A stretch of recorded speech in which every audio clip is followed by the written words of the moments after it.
About Bayes' theorem today.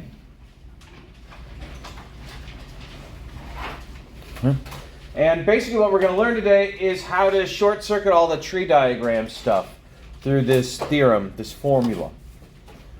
Okay, so let me draw a tree diagram before we bid adieu to them for a period of time. We could have something like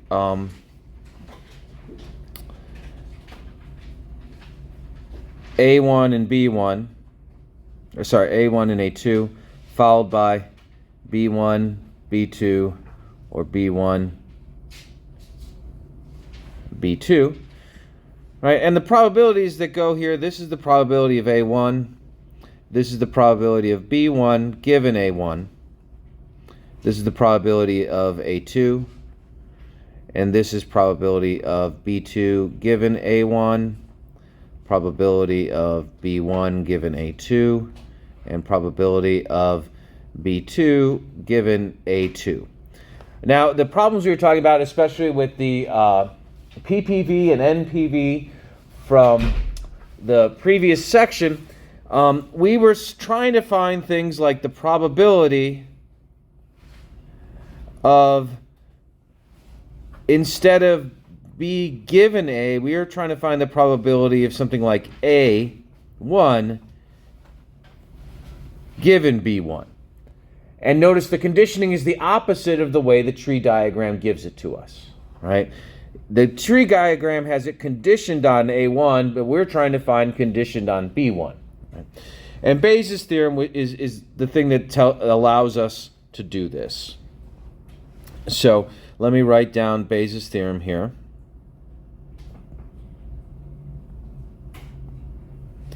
It says if two events A1 and A2 are mutually exclusive, meaning they can't both happen, and their union is the entire sample space. So they can't both happen, but one of them must happen. So this is perfect like the positive and negative test results or the positive and negative presence of a condition. Bayes' theorem says then to find the probability of A1 given some other result B, some other event B, you can find that with the following formula. It is the probability of A1 times the probability of A1 or A or B, rather, given A1 divided by the probability of A1 times the probability of B given A1 plus the probability of A2 times the probability of B given A2. Right? So what Bayes' theorem allows us to do is if we only have results conditioned on A1 and A2, we can instead condition on a different set and come up with the probabilities for A1 conditioned on that other set. So it allows us to do exactly what we were trying to do before, to condition on having a positive test result instead of conditioning on having the condition itself. So it allows us to kind of reverse the order of the conditioning. And this is true as long as the probability of B is not 0. If the probability of B is equal to 0, there's nothing really to compute with here, so it would get all messed up. Okay. And this is a two-set version of Bayes' theorem. In general, there's an n-set version of Bayes' theorem. If you have n different outcomes that are all mutually exclusive, but take up all total possibilities, we have another formula for that. And I'm going to write down the 3 version of it, but you can, from there, you can imagine what the n version of it is. So this is n equals 3. I'm going to switch the roles of A and B now because they're switched in my notes, and it's getting a little too confusing. So what do we assume for Bayes' theorem here? One, that events B1, B2, and B3 are mutually exclusive. And two, B1 union B2 union B3 is equal to the whole sample space S. And A is any event with the probability of A being non-zero. So once you have those three things, you can use Bayes' theorem, and we can find the probability of B1 given A, and it's equal to the probability of B1 times the probability of A given B1 divided by the probability of B1 times the probability of A given B1 plus the probability of B2 times the probability of A given B2 plus the probability of B3 times the probability of A given B3. Okay, so this is exactly the kind of situations we were in for the homework problems in the previous chapter. Now we can just compute these things without necessarily drawing the diagrams. Okay. And of course, if you wanted to find the probability of B2 with respect to A, you just would have this. I'll circle what you would have to change, right? You would change this to a 2, this to a 2, and this to a 2, and then you could get the probability of B2 conditioned on A, and similarly for B3. Okay. And this is actually what we were doing last chapter when we made these calculations. Like the last question that was asked about the homework, we did a calculation exactly kind of like this. Okay, so let's go back to our previous problem that we were doing, the TB test.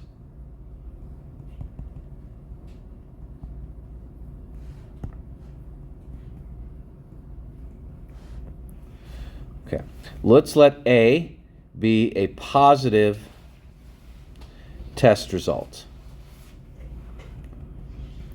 and B1 be has TB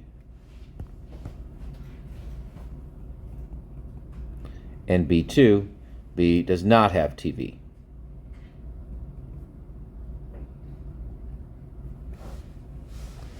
Okay. So B1 and B2 are two events which are mutually exclusive. You cannot both have and not have tuberculosis. And you either have tuberculosis or don't have tuberculosis. So they make up the entire possibility of outcomes. So we know the information we were given when we did this problem. We knew that the probability of having TB was 2 per 10,000. So the probability of not having TB is 9,998 per 1,000, which is 0.9998, or 9,998 per 10,000. And the test results, we know about the test result, the knowledge we have about the test gave us that the probability of getting a positive test result given that you have TB is 0.98. And the probability of getting a positive test result given that you do not have TB is 0.01%. So now we can say, well, what if you get a positive test result? Or then what is the probability that you actually have TB? So given that you have a positive test result, what is the probability that you have TB? That is the probability of B1 given A, or B1 conditioned on A. And now we can use Bayes' formula to figure this out. Let me write down what we have to put in here. We need the probability of B1 times the probability of A given B1 divided by the probability of B1 times the probability of A given B1 plus the probability of B2 times the probability of A given B2. Okay, those are the things, that's Bayes' formula, just copied down for this specific instance of what we're doing. And we have all of these probabilities written for us above, in the 2 lines above this calculation here, right? probability of having TB is 0.0002. The probability of having TB, the probability of, given that you have TB, having a positive test result is 0.98. The probability of having TB again is 0.0002 and then 0.98 again. Now the probability of not having tuberculosis is 0.9998, and the probability of getting a positive test result given that you do not have tuberculosis is 0.01. And when I plug all these numbers in, punch it in the calculator, I get a number which is about 0.02. So if you get a positive test result for TB, you only have a 2% chance of actually having TB. There's not a lot of TB prevalent in the population. So even if you get a positive test result, you don't necessarily have it. It's a small chance. So this Bayes' theorem allows us to do this stuff without drawing down the tree diagram. We just have to carefully label our events and use the theorem as it demands to be used. Any questions about this example?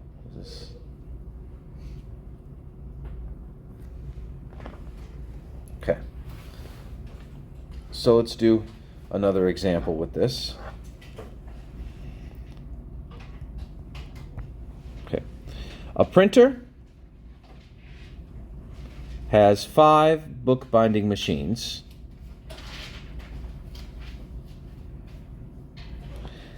They are not perfect.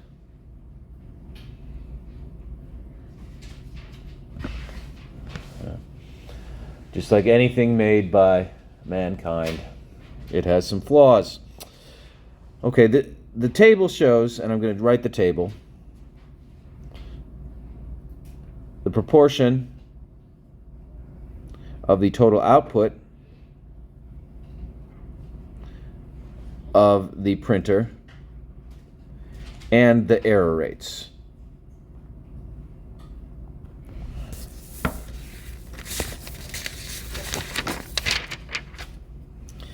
So we have a bunch of machines, machine 1 through 5.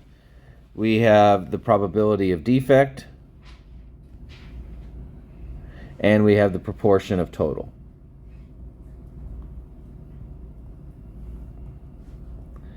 Machine 1 has a 3% probability of defect, and it makes 10% of the books.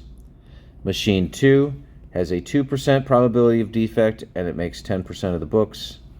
Machine 3 also has a 2% probability of defect, but makes 40% of the books.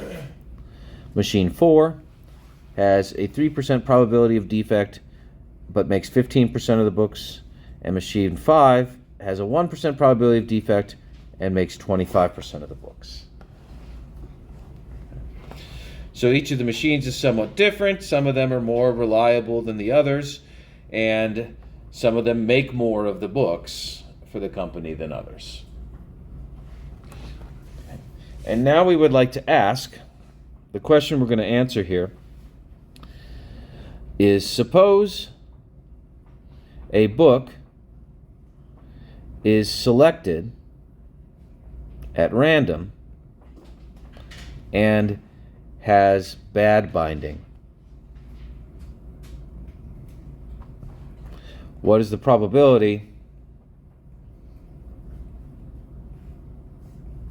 it came from machine 1?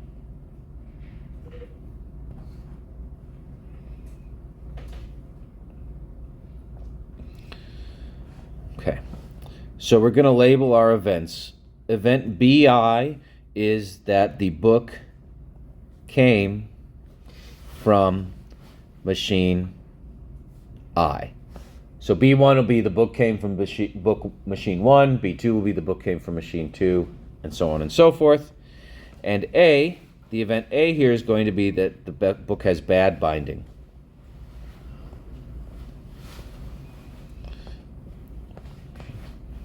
And we are asked to find, given that the book has bad binding, what is the probability it came from machine 1? So we're going to use Bayes' theorem here. So the first thing we're going to write is the probability that the book comes from B1 times the probability that it has bad binding, given that B1 made it. That's the first number we're going to record. Right? In order to save room and have this all fit on one screen, though, I'm going to erase this and write down that actual number. So this is going to be 0.1. That's the probability that machine 1 made a book. And then it's going to be the probability that the book is defective, given that it came from machine 1. That's 0.03 from the table. Okay. So that's the numerator.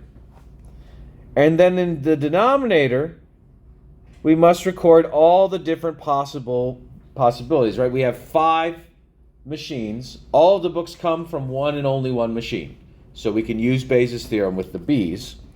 And so now we're going to have machine 1 proportion, machine 1 error, plus machine 2 proportion, times machine 2 error, plus machine 3 proportion, times machine 3 error, plus machine 4 proportion, so 0.15, times machine 4's error rate, plus machine 5's proportion, times machine 5's error rate.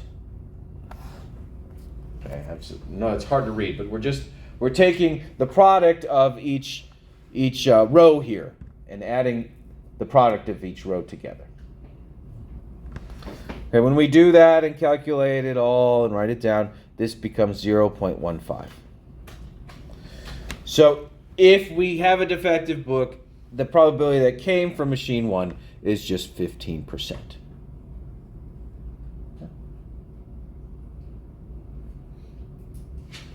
So this is a lot easier than drawing the tree diagram and thinking through what's going on, right? We've made the process a little bit more robotic.